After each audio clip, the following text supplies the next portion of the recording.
Welcome to the release of the ND2. I got Sam behind the camera and it is hot in here, and we're recording this one day before these release, and so we didn't get a chance to really wear them in as much as I would like to, but they are broken in enough to kind of give us a full look at what this boot is actually going to look like. And Sam went and grabbed a rock for us to kind of simulate some wear and tear. So the Anvil 2 channel is going to be a lot more freeform, a lot more experimental, wouldn't you say? More casual. More casual, just because there's so much content we want to make that we don't, that doesn't fit the algorithm and the strategy of the main channel, but there's so much stuff we want to do that's really more niche that we just want to make content around. And last time we released the ND1, you know, we did the video, we did the guillotine, we did that whole thing where we made a video for the algorithm, and we didn't get a lot of time to really dig into the details of the design and why we were doing certain things. And for this one, I wanted to try this because I like this boot so much, and I think we've done something unique enough that it's worth spending 20 minutes, I don't know, half an hour, depends on how rambly I get, on describing this boot and helping you guys understand why we like this boot so much. So first thing, what is the ND line? Because there's a lot of people that see the ND series and they don't know where it all originated from. Well, it started with one of the first videos we did with Nix was the Indestructible Boot. So this was, I think maybe 2 or 3 videos after we started working with Nix, where we were like, okay, we did like your main Builder Pro, we did your Veg Tam boot. How can we up the ante? Let's make the most overbuilt, the most ridiculous, the most layers in a boot you've ever seen before, the Indestructible Boot. So we ran a bunch of tests, shot it with guns, x-rayed it, did a bunch of things, and I think it has like, how many views does it have? Like 2 million? Somewhere in the millions. Yeah, so it's got lots of views, and it went really well, and it was really fun, and so many people liked this boot, and I love this boot too. I just love the way these angles swept around the boot, and it was a overbuilt boot, which was really fun, but it was completely impractical. It was just not something that anyone would really wear. You know, it would be cool for 5 minutes, but then you just have so much leather on the inside of there, and it's so tall and such heavy leather that it's really impractical. And so, but so many people wanted it, and they kept reaching out to us and were like, hey, we really want an Indestructible Boot, and I really want an Indestructible Boot. That's how we started the ND line, because we wanted to make like a more domesticated, a more accessible version of the Indestructible Boot, hence the play on the name ND, ND1. Now we're on to the ND2s. So that's where the name of the ND line comes from. And the general concept is it's kind of like your apocalypse boot, the most overbuilt boot that you can actually still wear on a daily basis, that has a lot of the elements from the heaviest duty boots that Nix can make. And that's the fun of the line, and that's what I think really kind of separates it from a lot of the other boots out there, because a lot of the different collabs people do and a lot of different boots people design are just, they're cool and they have certain colorways that are interesting, but I don't know, I like making stuff that's really unique and different. Some people hate it, some people love it, but that's half the fun.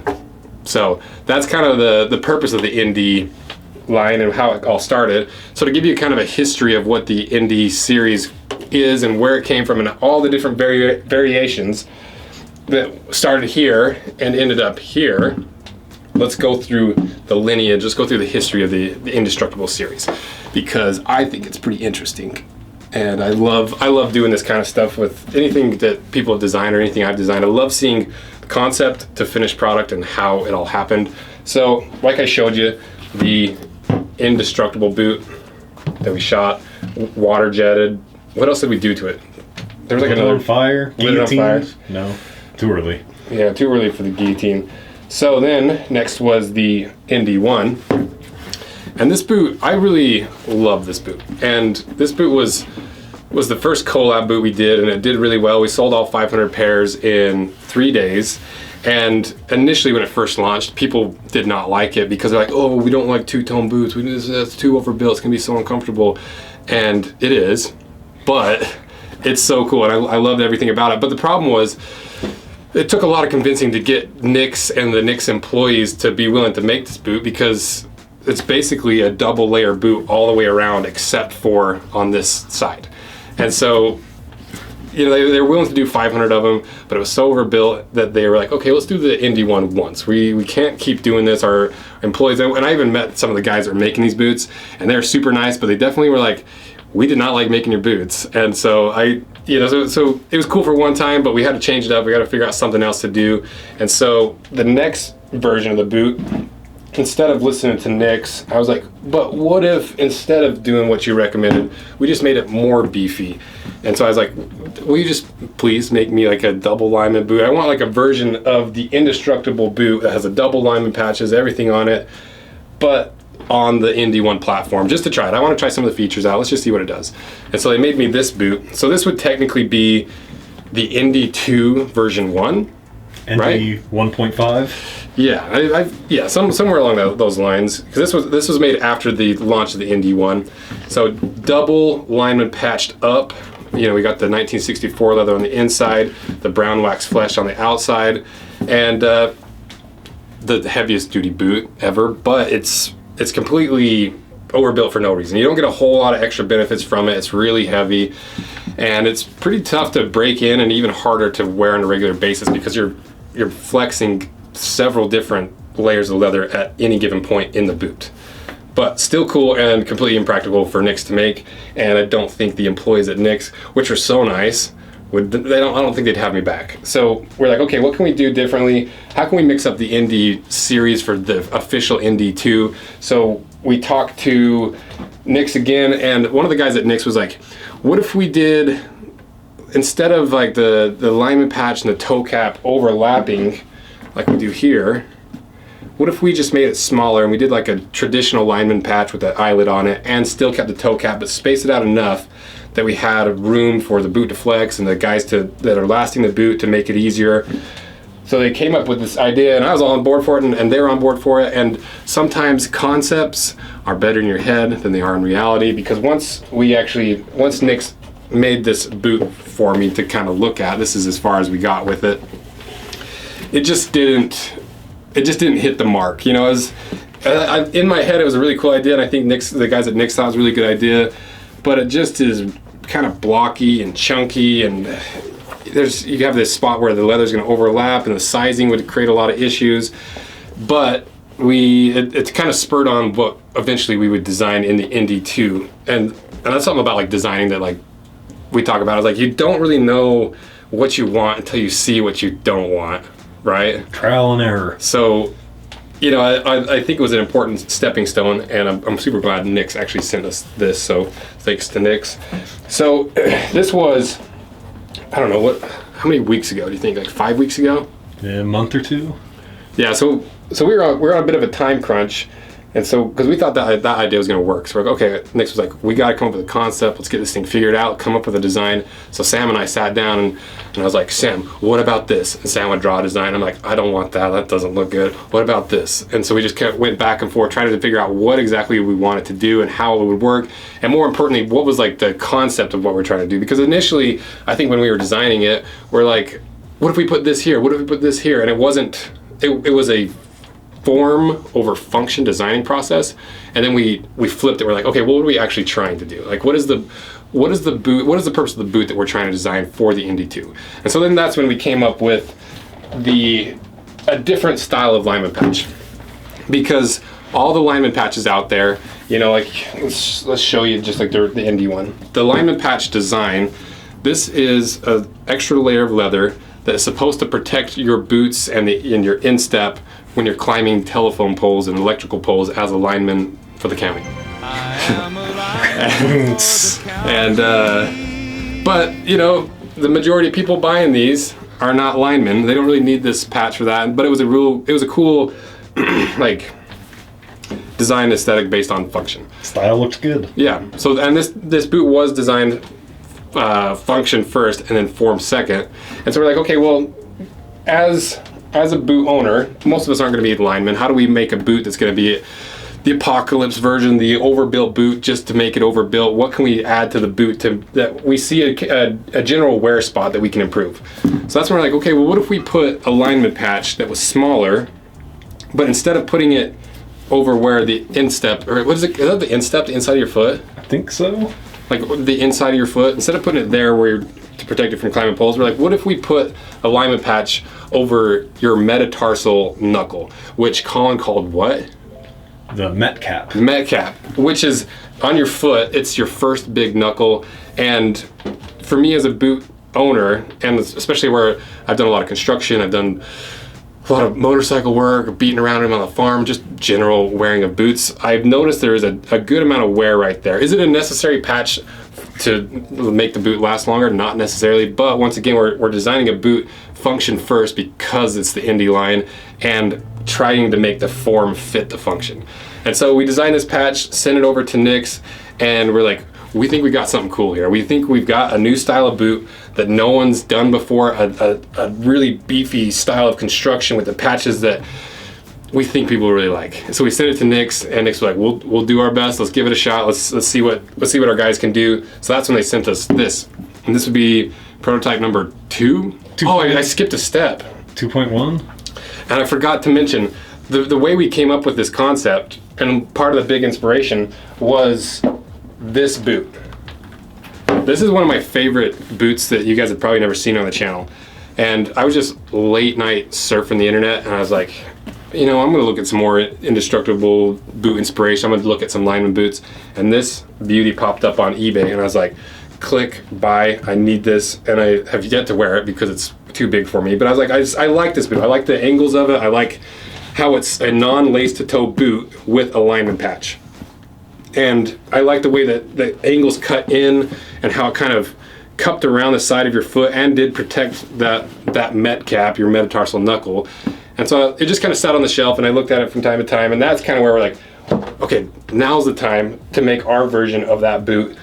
Let's send them these files. Let's have them made. They came up with this, and this turned out really good. This was a lot better at the first shot than we expected, I think, and it turned out beautifully. Everything was great. Got it, started wearing it, started breaking it in, and there was a couple adjustments we wanted to make to it. So the first adjustment was these lineman patches weren't quite covering the metatarsal knuckles there. So we asked Nick's to shift those up maybe half an inch or an inch to really cover that, because you can see where my knuckle, or like my big toes right here, my knuckles right there, and so it didn't quite hit that spot. So we wanted to space it so it hit right in between your big toe and that knuckle. So we asked them to shift it up, and then they came back with, it was this boot. And it looked beautiful, the stitching was perfect, everything looked so beautiful, except for they accidentally sewed the wrong patch on the wrong side, because the 1964 leather was supposed to be on the inside, and the wax flesh. Wax flesh is on the inside. Yeah, supposed to be on the inside. The 1964 was supposed to be on the outside, because that was a big design thing that I really liked about the ND1, was the fact that if you saw someone wearing this boot, let me pull up the ND1, from the outside, you'd be like, oh, that's just a nice heavy duty boot. It just looks like a toe cap boot. But then when you see them walk, you get just a little pop of color, just a little flash of a little bit brighter leather on the inside. And I like that because everyone hates two-tone boots, but I like them enough because for me, if I'm gonna spend $600 on a boot, I want a boot that has, it's not so loud that everyone's looking at it everywhere you go, but I want it to look like it is a handmade, a handcrafted boot. And that was just enough of a color difference, and it matched the sole, and the way that the brown wax flesh wear it in, it started to match the 1964 leather. I like that a lot. And so for this boot, same thing. We're like, okay, let's do the same thing but inversed. So then they sent us the final version, which we have here with the 1964 on the outside, covering that Met cap, and then you got your brown wax flesh on the inside, also covering your Met cap, and it turned out beautifully. I think it turned out so good. And anytime we get a boot in, when it's not broken in, I don't love it nearly as much as it is when it's like really beat up. And we only had about a week and a half to really break these in. So we put some serious miles in these, and I went out of my way to just kick stuff around and really just go on hikes and go and beat up through the bush and just kind of do what I could to give you guys an idea of what this would really look like when it's fully broken in. Because this is, it's broken in. You can see how the toe's rolling and everything, but it's not fully broken in enough to say it's all the way broken in. I'd say, what, like 70%, 75%? You're not that 300 Nix hours break-in period yet. Yeah, I think, what is it, 200 or 300? I feel like it's 200, but either way. So I haven't put 200 hours into this. And one of the design things that we changed that I really like, that I think really balances the boot out, if you look at the difference between the first version and the second version, we added a toe stiffener to the second version. Because once this was all laced up and everything, you've got really heavy chunkiness throughout here, and then it slowly tapers down to a point. And I just didn't like how it balanced the boot out. It felt like it was too pointy with all this bulk going on right here. So we added that toe stiffener, and I think it just perfectly balances the boot out. It gives you just enough of a toe bump, and also gives you a little bit of protection for your toes. Not much, but some. And I think it just gives it a lot meatier, beefy look, and it finishes the boot in the right way. And so that's kind of the lineage, that's the history of it. That's how we got to this point. So now you kind of understand how we got to this point and why we got to this point. Let's talk about the leather on this boot. So this is made of Nix 1964 leather. This is a pretty interesting leather. As far as I understand it, it was an old school leather they used to have made for their boots. It was an orangey looking leather just like this. And then it was discontinued. And so they decided to bring it back. So they went to Seidel leather. I assume, we'll check with them to make sure that we can let you guys know it's made by Seidel. Actually, I'm wearing the shirt today. Giving up trade secrets. Right. And they spent a few years designing it. They released it, and it's been a super popular leather form with good reason. I think it's a really beautiful leather. It's a chrome tan leather. It's a full grain leather as far as we know. And the thing that I really like about this leather is as you wear it and as you condition it, the low spots get just a little bit darker. But as you can see, once you start wearing on this leather, that pigment starts to lighten up, and you get these really pretty highlights and lowlights all across the boot. And the reason we liked it in the ND1 is because once you really start wearing it and it starts darkening up in the really dark tone, but stays really light, and it just matched the 1964 leather really well. Like I said, like 3 times already. So on this boot, we're like, let's inverse it. Let's match it with the same leather, but instead of it being predominantly being brown wax flesh, let's do the 1964. And so when we originally got them, you see this and it's super contrasted. This brown wax flesh is really dark compared to the 1964. But once you start wearing it, this brown wax flesh leather starts to look really good, and that's why Sam got us a rock so I could show you what we mean. And on this close-up camera, you can kind of see it already. Like, I've already worn it enough that those undertones match the 1964 almost perfectly. But once you start wearing this, once you're on your motorcycle or you're beating it up on the farm or whatever, rubbing rocks against it. Yeah, rubbing rocks against your boot, you can see how much that really starts lighting up and starts to show that exact same, it literally is almost the exact same tone as the 1964. And so once you've worn these for a couple months, because the thing with these boots is they're made to be beat up. These are not your super high-end bespoke trace around your foot, someone spent painstaking. This is a boot made for work and for beating up. Like, that's what Nix is. They make the super heavy duty work boots that are made to be worn in harsh conditions. And the Indy line is the more intense version of that, where we've just upgraded everything. And so this whole boot, you're supposed to beat it up. And that's like the fun of all of it, because when we were doing the lead up for this, a lot of people were sending us all their boot pics of the Indy ones, and they're all in different forms of patina and beating up and conditioning, and it's really cool to see how everyone wears the boots differently. But back to what I was trying to describe, was like how much this leather lightens up over time and matches the 1964 leather, because it is a brown wax flesh, which means the smooth grain pattern on the outside that everyone associates with the smoothness of leather. Flip to the inside. Actually, I can show you that right here. So that's your smooth. So it's flipped to the inside, and they wax this and put a heavy coat of pigment on top. And so that's why, and it's not dyed all the way through. So that's why when you start scratching it, that natural color starts to come back to the surface. And yeah, I think that's the leather. That's pretty much it for the leather. Thickness, we didn't talk about thickness. So NIX is also known for their super thick leather because they're predominantly a work boot company.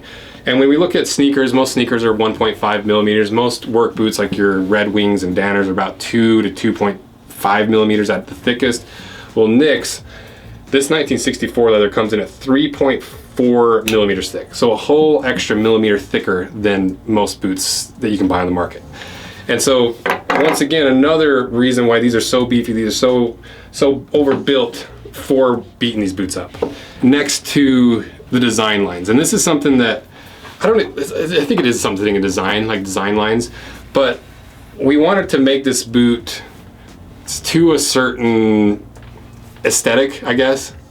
You know, I didn't want to just throw lineman patches on. I wanted to have purpose with every single angle, and every single patch on this boot had a reason it was there. You know, not just for the functionality, but also aesthetically. And so when we came to design these boots, you know, the ND1s, if you look at the external counter cover, the ND1s have this sweeping, just the classic NIX counter cover. But then a few months ago, NIX released their tactical boot, which we did on the channel, and it's super cool, really neat construction. But because tactical boots are tactical boots, and people like to have hard angles on tactical stuff for whatever reason, and patches that are slightly different, NIX implemented this little angled heel counter cover. And I was like, that would look sick on this boot. And so we took this counter cover and we took that stitching line and how it kind of comes at a sharper angle rather than rounded. We're like, we want that repeated through the lineman patch. So on the stitching of the lineman patch, we got that same pattern there. And the goal was to have this line all the way through the counter cover, following all the way through the lineman patch, and having these angles pretty much line up across the boot. So you see like the counter cover, the lineman patch, the backstay, everything, it just fits well. And we'll put some B-roll over top of like the actual design lines we sent NIX that has a bunch of red lines showing like how we wanted this boot to flow with the eye and every little aspect of it and how it should all be cohesively made. And obviously these are handmade boots, so it's not going to be perfect every time, and all the stitching is going to be slightly off, but the design lines are there. And I think that's what takes this boot from making it look like just a work boot that's overbuilt to having enough of a form that complements the function enough that it looks really good. Even if you don't realize, it's almost like one of those things where it's like subconsciously you're like, that's a good looking boot. It's like really beefy and I don't understand why, but your eye catches all these lines. It catches the form. It catches that the toe was bumped up just enough that it balances the boot out. And I think this is about as perfect of a boot that we could design with the amount of time, and I think it turned out perfectly. I'm super happy with it. And no one, as far as I know, has ever done a boot that covers the met caps, those metatarsal knuckles, with 2 lineman patches. Because usually when you see a lineman boot or that has anything that has a lineman patch on it, they do them the lace to toe because, like I said, they're trying to cover that spot in between your feet where your arch is. Where this is a completely different style of adding protection to the boot by covering those spots. And the closest thing I've ever seen is this lineman boot. So to me, this is a super unique boot. It has that function, it has the form. I think it turned out perfectly, and I love this boot. Sam, what do you think of the boot? Great boot. Yeah, you have to say that. But Sam is a skate guy, and he's not a boot wearer, and he wants a pair of these. So it's true. We're doing something right. So that's kind of the concept of the boot. That's the history of the boot. That's how we ended up designing certain things. The boot launched as soon as this video launched, and they probably, I hope they're not sold out. The goal is to not have them sell out before you guys can get a pair, because nobody likes this whole hype culture where as soon as a shoe drops, all the bots get them. They show up on the retail market or the resale market. It's terrible. So I think there's still plenty available because we did 500 pairs with NIX. NIX was willing to do it. And because we're doing 500 pairs, and Nix has a limited operation, they're a decent sized company, but to make 500 boots in a week is impossible for them. So the way that we're going to deliver these boots is in stages. So we'll put like a little list of how they're going to be delivered here. But essentially, the sooner you buy the boots, the sooner you'll get them delivered. So the first 100 pairs are going to be delivered first, then the second 100, then all the way up to the final 100 boots of the 500 boots. So the sooner you order, the better. Is it a sales tactic? It is, but not really. That wasn't what it was intended to be. But I just want to let you guys know, the faster you order, the sooner you're going to get your boots. And as for the sizing, we did the sizing video for the ND1s. And first of all, didn't do my hair in those videos. And so when we go to release that this year, I'm like, why didn't I do my hair last year? I have a straight up, look like a crazy man. Yeah, like just curly enough, like fluff on the top that I look enough like Kramer that it's embarrassing. But we made the sizing videos for this boot, and they fit with this boot just as well, because they're both built on the H&W last. They both have the same heel stack, the same height. Everything's the same. The only thing that's really different, that you might feel slightly different when you actually get these boots and wear them, is the double metatarsal patches, the Rose Anvil lineman patches. And we didn't even talk about that. So this lineman patch, since you've never seen it before, no one's ever done it before, this is going to be an exclusive lineman patch strictly for Rose Anvil boots. You'll never see this on another boot. It's an exclusive thing that through the Indy series line is the only way you're going to be able to get this Rose Anvil lineman patch. And it's not even a lineman patch. Maybe we'll call it like the Rose Anvil Met patch or something. We'll come up with a better name, or maybe just the Rose Anvil lineman patch. Rose Anvil Met lineman calf patch. That's right. And 2.0. The 3.0 Met calf lineman patch. I think we have something really cool here, and I think it's unique enough that you guys are going to love it. And and to kind of pull back the curtain a little bit, we posted the unworn photos of these. People did not like them, and I think part of it was just because they weren't broken in at all, but also there hasn't been a boot that's made like this before, and it's really going to be something unique. And because it's so unique, I think a lot of people were like, I don't know about this, but I think seeing these broken in and seeing how much this leather actually matches, and once you start to get these rolls and folds, I think people are really going to like them. But at the end of the day, we like these boots, and a lot of people have been reaching out with support of these boots, and I think we've got a winner here. I really, really like these boots. I think this Rose Anvil lineman patch is going to be kind of a little signature thing on the Indy series because it's so functional and it looks so good. I absolutely love this boot. And as for other things we need to talk about, we talked about sizing, talked about the wait time, we talked about the batches. We designed the patch. We designed the patch to, that's the other thing. This is because the Indy one was really fun, and it was cool because we worked with our favorite boot company. Nix was one of the very first guys to support the channel. I think it was like one of the first 5 videos that was sponsored by a boot company. It actually might have been the very first boot company to sponsor video was Nix. So we've been super close with Nix. They've been really awesome to us. We have a great relationship with them.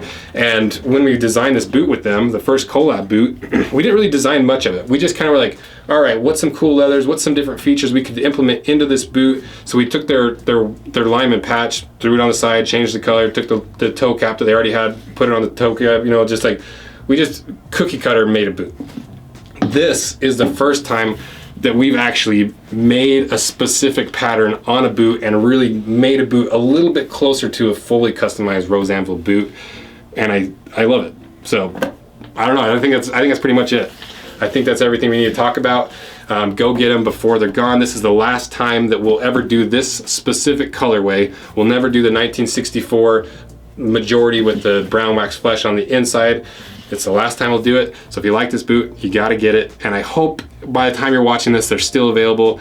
The last time we sold out in 3 days. So our camera died, but go get the ND2. Subscribe to the Rose Anvil 2 channel, because we're going to be posting a lot of experimental stuff, a lot of things that we've been wanting to do, a lot of tests that don't make sense for the main channel, to really start adding some information of the boot market and the boot world and the shoe world that's not out there. So thanks for everything you guys do. Thanks for everything you guys do, and thanks for supporting the boot series and everything that we have made with Nix. It means a lot to us, even though our cameras died. We appreciate everything you guys do. See ya. Say bye, Sam. Goodbye, Sam.